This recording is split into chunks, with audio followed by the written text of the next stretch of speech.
Vedant's Wellness Center, where food become your medicine. Call 905 944 664.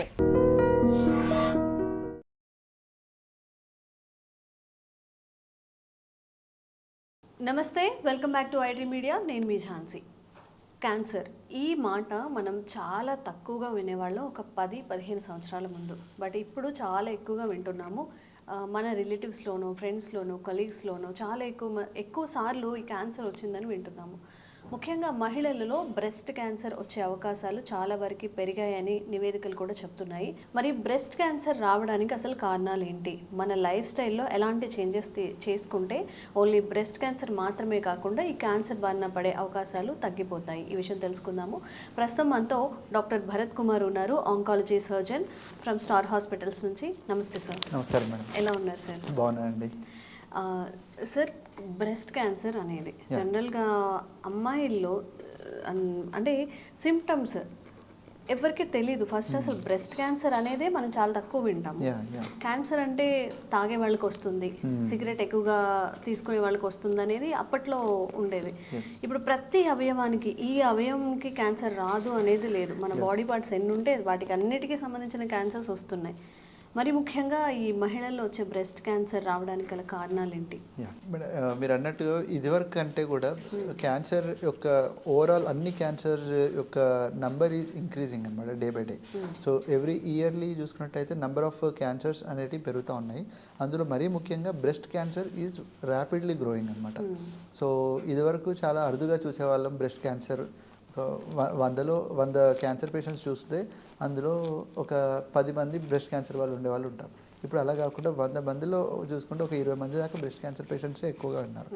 మనకి Indian data చూసుకుని, ఇది world వైడే కాదండి, ఇండియన్ డాటా ప్రకారం కూడా మనకి ఇదివరకు సర్వైకల్ క్యాన్సర్ అనేది చాలా నెంబర్ 1 పొజిషన్లో ఉండేటువంటి సర్వైకల్ క్యాన్సర్, దాన్ని అధిగమించి బ్రెస్ట్ క్యాన్సర్ అనేది ఇప్పుడు చాలా కామన్గా వస్తున్నాయి అన్నమాట.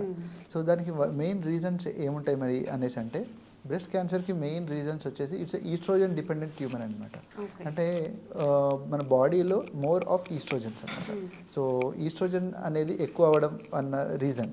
So that would be either because of early menarche, అంటే యంగ్ ఏజ్లోనే మినార్కీ అవ్వడం. One of the reasons for breast cancer ఏంటంటే మనకి వంశపారంపర్యంగా వచ్చేటువంటి రీజన్స్ ఒకటైతే వంశంలో లేకుండా కూడా రీజన్స్ అనేటివి ఉంటాయి. సో హెరిడిటరీ బ్రెస్ట్ క్యాన్సర్స్ అంటాం వంశపారంపర్యంగా. అంటే అది it accommodates only 20% of all the breast క్యాన్సర్స్లో 20% మాత్రమే వంశపారంపర్యంగా వస్తాయి. సో మరి 80% మందికి ఇంట్లో ఎవరికి లేకుండా కూడా వాళ్ళకి బ్రెస్ట్ క్యాన్సర్ వచ్చే అవకాశం ఉంటుంది. సో మరీ ముఖ్యంగా రీజన్స్ ఏముంటాయి మరి అని అంటే, సో ఈస్ట్రోజన్ ఎక్కడైతే ఎక్కువగా ఉత్పత్తి అయ్యేటువంటి పరిస్థితులు కలుగుతాయో అలాంటి వాళ్ళకి బ్రెస్ట్ క్యాన్సర్ ఎక్కువగా వచ్చే అవకాశం ఉంటుంది. సో అలాగే ఏంటంటే త్వరగా ఫిజికల్ మెచ్యూరిటీ ఎర్లీగా అవ్వడం అనమాట. ఇదివరకు చూసుకున్నట్టయితే 13 years 12 to 14 years ఆ టైంలో మెచ్యూర్ అయ్యేవాళ్ళు. ఇప్పుడు అరౌండ్ 10 yearsలో కూడా ఫిజికల్గా మెచ్యూరిటీ అనేది చూస్తున్నాం అనమాట. So that's not a good sign అనమాట. సో అలా అండ్ లేట్ మినపాజ్ అంటే 45 years ±3 years అలా దాంట్లోనే మనకు మెనపాజ్ అనేది అవ్వాలి. సో 50 దాటిన తర్వాత కూడా 50 to 55 years వరకు కూడా మెనపాజ్ అవ్వకుండా మెన్స్ట్రుయేటింగ్ అంటే మాత్రం ఇట్ ఇండికేట్ దట్ ఈస్ట్రోజన్ అనేది ఎక్కువగా వాళ్ళ బాడీలో ఉంది. So they are one of the risk factor for breast cancer. Third thing వచ్చేసి అండ్ లేట్ చైల్డ్ బర్త్ అనమాట. ఫస్ట్ చైల్డ్ బర్త్ లేట్ అవ్వడం అనమాట. సో ఇప్పుడు ఉన్న పరిస్థితుల్లో అయితే 30+ దాటిన తర్వాతనే మ్యారేజెస్ అవ్వడం జరుగుతుంది. ఆ తర్వాత చైల్డ్ బర్త్ ఇంకా లేట్ అవుతుంది అనమాట. So that is also one of the reasons for getting the breast cancer. And ఇంకా మనకి ఆలోచిస్తే ఫుడ్ హ్యాబిట్స్లో చూసుకున్నట్టయితే ఎక్కువగా మనకు obesity is one of the main reason అనమాట. Obesity is also indicate, obesity ఉన్న వాళ్ళందరికీ కూడా ఈస్ట్రోజన్ లెవెల్స్ అనేవి ఎక్కువగా ఉంటుంది. తద్వారా మనకి బ్రెస్ట్ క్యాన్సర్ వచ్చే అవకాశం ఉంటుంది అనమాట. అండ్ ఫుడ్ సంబంధించి చూస్తే హై ఫ్యాటీ డైట్ అనమాట. So more of fat diet కానీ less protein and more fat diet, that is also one of the reason for breast cancer. Smoking, alcohol. So ఇప్పుడు ఉన్న యూత్ జనరేషన్లో యువతలో చూసుకున్నట్టయితే alcohol consumption is also increased even in girls. So all these things are predisposing factors for getting the breast cancer అనమాట. Sir అయితే ఈ breast cancer కి సంబంధించి సిమ్టమ్స్ ఎలా ఉంటాయి? ఇప్పుడు మనం ఒక హాస్పిటల్కి వెళ్ళి బాడీ టెస్ట్ మొత్తం చేయించాలా, ఏదైనా ఇంట్లో మనం టెస్ట్ చేసుకోవడం, లేదా చిన్నగా హాస్పిటల్కి వెళ్ళి టెస్ట్ చేయించుకోవడం అలాంటివి ఏమైనా ఉన్నాయా? ఎస్ అండి. సో బ్రెస్ట్ క్యాన్సర్కి there is also a thing called screening అనమాట. స్క్రీనింగ్ అంటే మనకి ఏమి బ్రెస్ట్లో లంప్ కానీ అంటే ఏదైనా గడ్డలాగా తగలకపోయినా కూడా బ్రెస్ట్ క్యాన్సర్ స్క్రీనింగ్ అనేది ఒకటి ఉంటుంది. సో స్క్రీనింగ్ అంటే ఏంటంటే మనకి ఏం సిమ్టమ్స్ లేవు, కాకపోతే అక్కడ మనం వెళ్ళి చెకప్ చేయించుకుంటాం. ఎవరు చెకప్ చేయించుకోవాలి మరి అంటే 40 years పైబడిన వాళ్ళందరూ కూడా ఒక మ్యామోగ్రామ్ అనే పరీక్ష ఉంటుంది. స్క్రీనింగ్ మ్యామోగ్రామ్ అంటాము. అదొక రకమైన x-ray type of thing.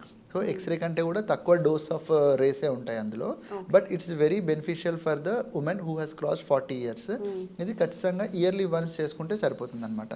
So మరి అదేంటంటే మనకి సేమ్ సిమ్టమ్స్ లేనప్పుడు, సో ఏమన్నా మరి ఏ సిమ్టమ్స్ ఉంటే బ్రెస్ట్ క్యాన్సర్ అని మనము డౌట్ వస్తుంది అంటే పెయిన్లెస్ లంప్స్, మన బ్రెస్ట్ లోపల గడ్డలాగా తగలడం, which is not painful. Usually cancer lumps are not painful అనమాట. సో అందరిలో కొంతమందిలో చెప్తుంటారు గడ్డలుగా అనిపిస్తుందని, అన్నిటిని మనం క్యాన్సర్ కన్సిడర్ చేయాలి? No sir, no ma'am. So 80% of lumps are non cancerous. Okay.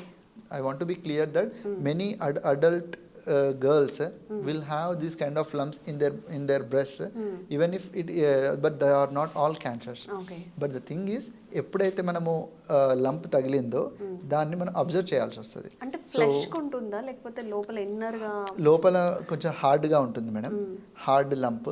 Usually మనకి బ్రెస్ట్ క్యాన్సర్ లంప్ ఎలా ఉంటుందంటే మొబిలిటీ మూవ్మెంట్ ఉండదు ఎక్కువ. సో ఫైబ్రో అడినోమా అని ఉంటుంది, అదేమో ఫ్రీగా మూవ్ అవుతూ ఉంటుంది అనమాట బ్రెస్ట్ లోపల. ఓకే. అండ్ దీనికి మొబిలిటీ ఉండదు, కొన్నిసార్లు స్కిన్కి పట్టుకున్నట్టుగా ఉంటుంది అనమాట. అండ్ నిప్పుల్ అనేది రిట్రాక్షన్ అవుతుంటారు. ఇదివరకు నిప్పుల్ రిట్రాక్షన్ అనేది లోపలికి లాగినట్టు ఉండకుండా ఉండడం, recent onset of nipple retraction.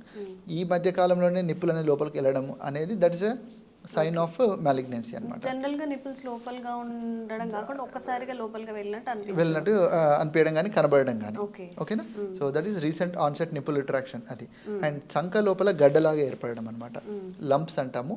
So lymph nodes, ఒకవేళ బ్రెస్ట్ క్యాన్సర్ కనుక మనకి ఇక్కడ నుంచి చంకలోకి పాకినట్టయితే అది అప్పుడు చంక లోపల లింఫ్ నోడ్స్ లాంటివి ఏర్పడుతూ ఉంటాయి అనమాట.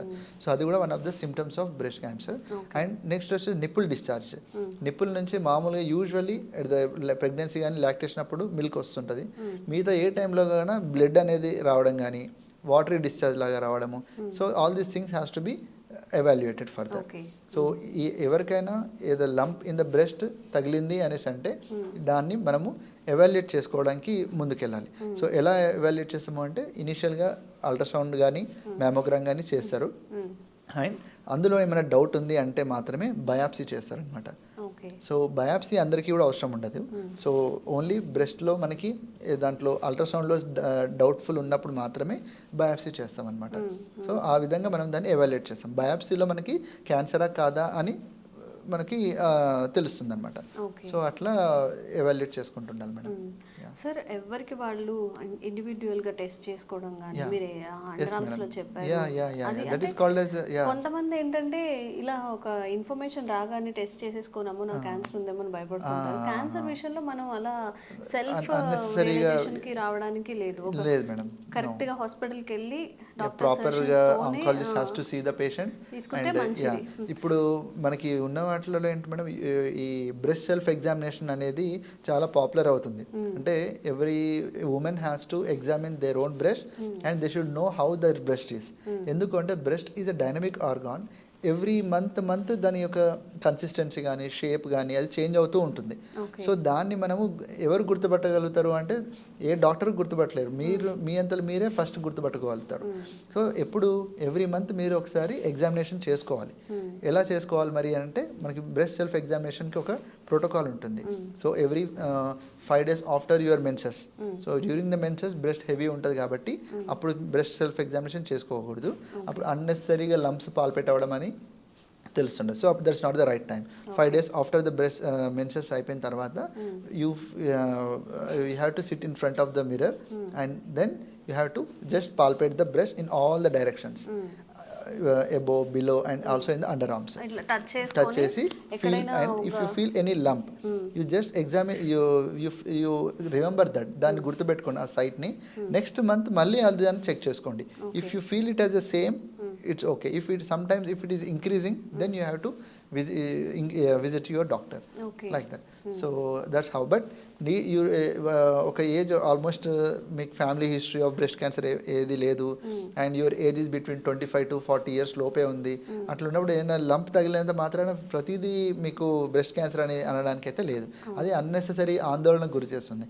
అలా భయం ఉన్నప్పుడు just you go to a doctor, consult him. Just if you he also suspects any problem ఉన్నది అనుకున్నప్పుడు then go for investigation and remove it from your mind. అంతే తప్పిస్తే ప్రతి గడ్డ నాకు క్యాన్సరే అనేటువంటి అపోహలు మాత్రం ఉండాల్సిన అవసరం లేదు. సార్ అయితే స్టేజెస్ గురించి మనం మాట్లాడుకుందాం. ఇప్పుడు బ్రెస్ట్ క్యాన్సర్ లో కూడా ఈ స్టేజ్ అని ఉంటుందా?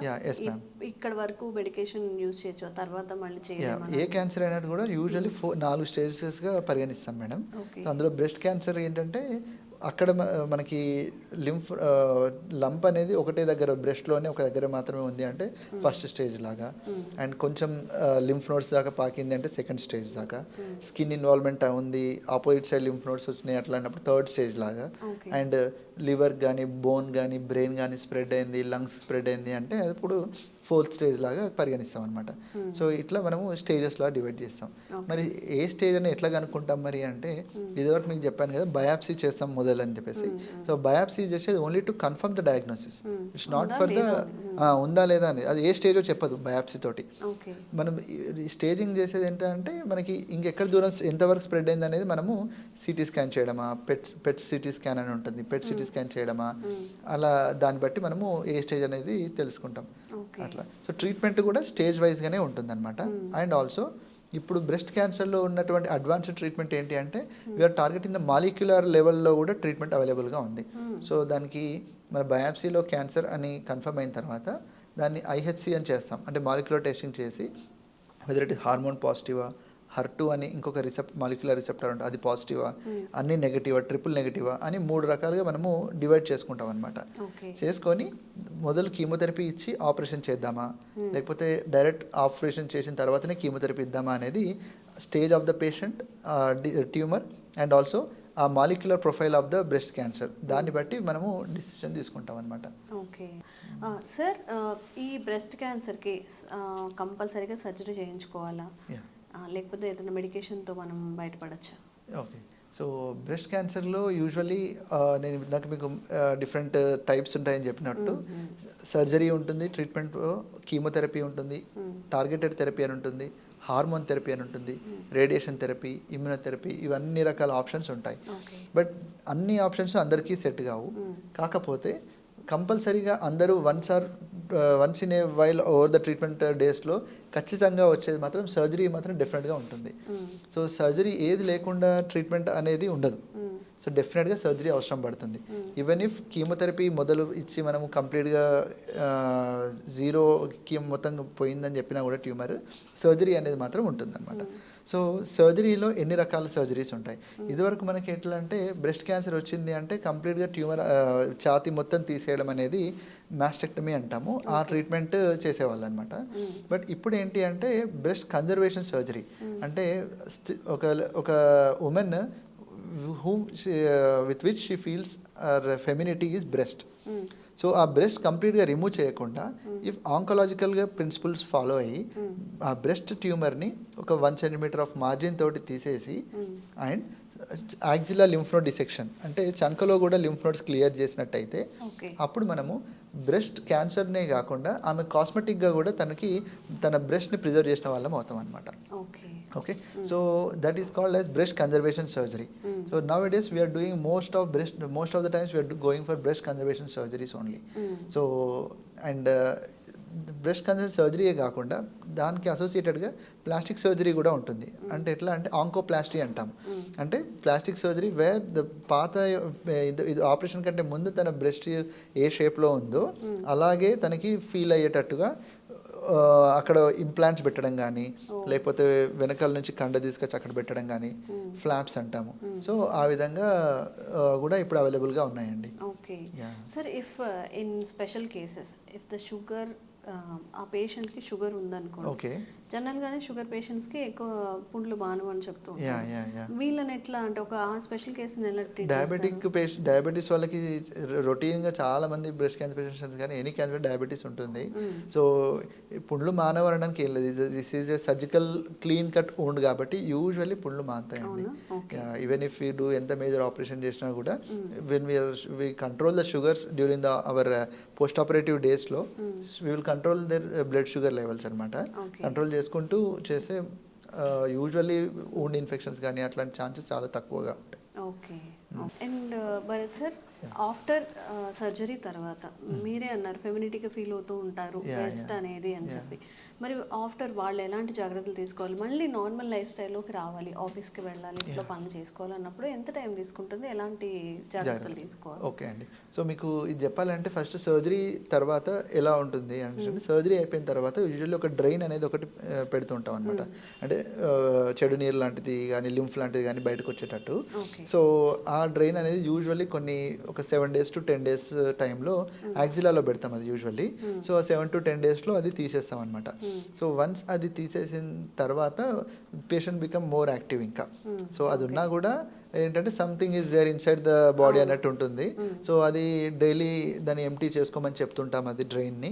సో అది ఎలా చేస్తారు అనేది during the hospital stay we will train them అనమాట. నర్సెస్ కానీ మేము కానీ ట్రైన్ చేస్తాం వాళ్ళకి ఎట్లా ఎంటీ చేసుకోవాలని. వన్స్ డ్రైన్ క్వాంటిటీ తగ్గిన తర్వాత ఇన్ ఓపీడీ బేసిస్లోనే డ్రైన్ తీసేస్తాం. నెక్స్ట్ వచ్చేసి ఎక్సర్సైజెస్ అండి, లింబ్ ఎక్సర్సైజెస్. యాక్సిల్లా సర్జరీ అయిన తర్వాత ఏంటి అంటే healing always occurs by fibrosis, అంటే గట్టి పడడం ఉంటుంది అనమాట. సో సర్జరీ తర్వాత నుంచి నెక్స్ట్ డే నుంచి we will ask our patient to do the limb exercises అనమాట. there are specific exercises for breast cancer surgeries చేసినప్పుడు ఒక 5-6 వెరైటీస్ ఆఫ్ ఎక్సర్సైజెస్ ఉంటాయి. సో ఆ విధంగా ఎక్సర్సైజెస్ చేసి మన లింబ్ మూమెంట్ని యాక్సిల్ షోల్డర్ మూమెంట్ని హిండర్ కాకుండా చూసుకుంటాం అనమాట. థర్డ్ థింగ్ వచ్చేసి షోల్డర్ మూమెంటే కాకుండా లింబ్ స్వెల్లింగ్ అనమాట. So we always expect limb swelling prolonged 6 months తర్వాత 1 year తర్వాత. సో అలా కాకుండా ఉండడానికి ఏంటంటే ఈ ఫిజియోథెరపీ చేయడం, ఫిజియోథెరపీ చేయడం వల్ల అవి ఈ ఎక్సర్సైజ్ అనేది అంత ఇంపార్టెంట్ అనమాట. సో అలా చేస్తే లింబ్ స్వెల్లింగ్ కూడా కాకుండా ఉంటుంది, షోల్డర్ మూమెంట్స్ బాగుంటాయి. So over a period of 6 months, 1 year, 2 years తర్వాత వాళ్ళకి నార్మల్ హ్యాండ్ లాగానే అనిపిస్తుంటుంది అనమాట. So first 6 months of surgery these exercises are very important అనమాట. So that will prevent the arm stiffness ఒకటి ప్రివెంట్ చేస్తుంది అండ్ లింబ్ ఎడిమా కూడా, అంటే స్వెల్లింగ్ ఆఫ్ ద హ్యాండ్ కూడా. Okay, so these things.